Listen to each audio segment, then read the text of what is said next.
What's going on, y'all? Today we got NBA legends explain why Larry Bird was better than everybody. The last reaction will be at the end of the video. Stay tuned for that. Roll the 5 bands.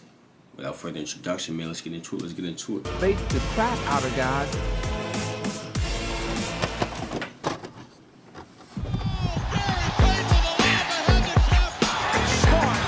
Hey guys, this is Dominique Wilkins. Hey, this is Sean Kemp. This is Gary Payton. Hey, this is Pau Gasol. NBA fans, what's up? This is Vince Carter here. Hey, what's up? This is Matt Barnes. If you're an old school NBA fan like I am, make sure you check out the Basketball Time Machine with my man Sean David. Hey guys, what's good? Welcome back to the Basketball Time Machine. My name is Sean David. Thanks for tuning in. In today's episode, I want to take a look at more NBA legends giving their opinion why Larry Bird, Larry Legend, was so damn dangerous. But before we dive into today's episode, let's take a quick look at the sponsor of today's video. Today's video is brought to you by Nativity.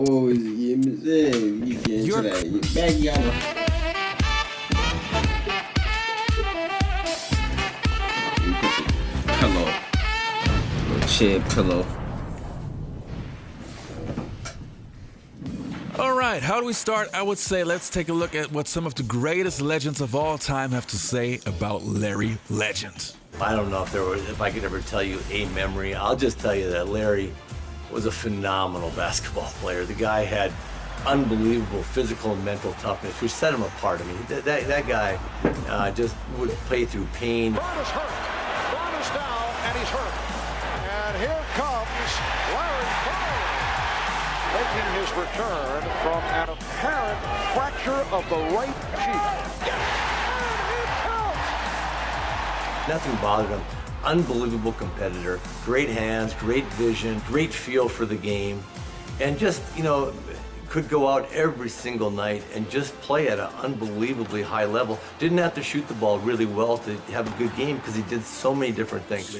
Or you said that not only would he talk shit to you, but he would tell you what he's gonna do to you on the court. He's like, I'm gonna shoot this from here. Boom. Oh, now I'm gonna bust your ass here. Larry Bird, of all people, you would think. But nah, he was the truth.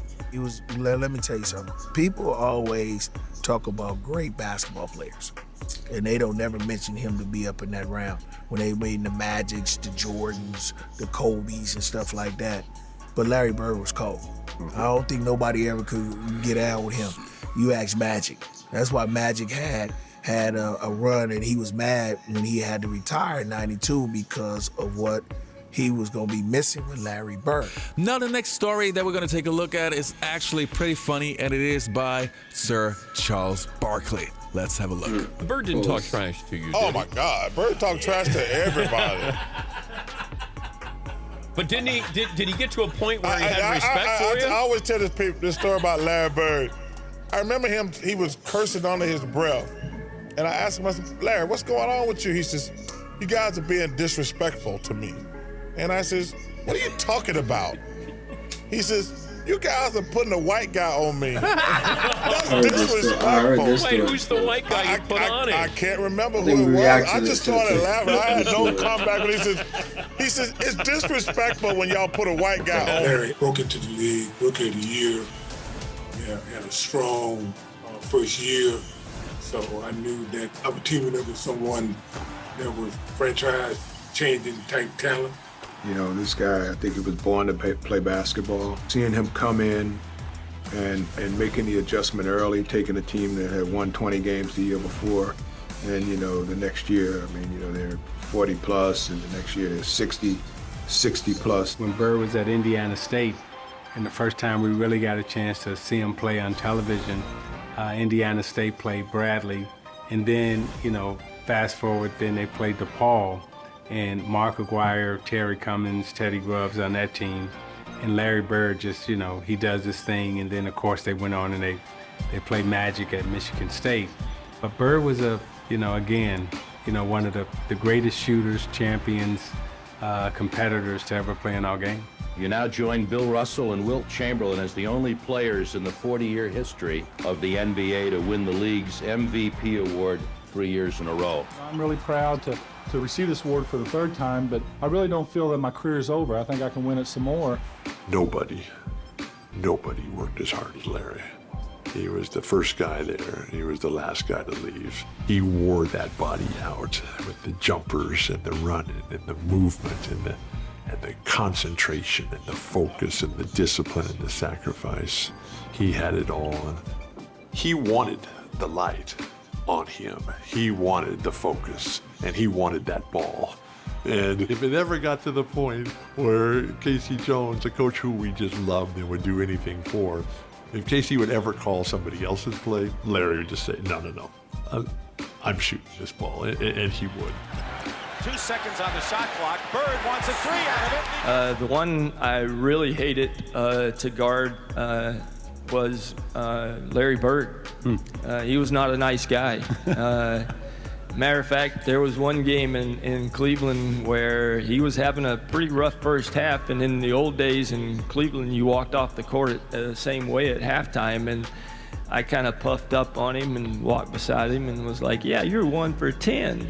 I was like, that's defense, you know, and he just kind of looked at me and said, there's 2 halves. And he came back out and hit about 10 in a row on me, and the last one was left-handed, and he asked me if my mother was watching because he wanted to embarrass me, so. Is Larry Bird satisfied now at this point in his career? As of right now, I am. I know I got a lot of work to do this summer, but one thing we did this year is play hard. I get a charge when I tell somebody on the opposing team that I'm going to hit the last second shot and then do it. That's what it's all about. Larry's open. Wants 3. Yeah! I remember the Portland game. I think it was Super Bowl Sunday.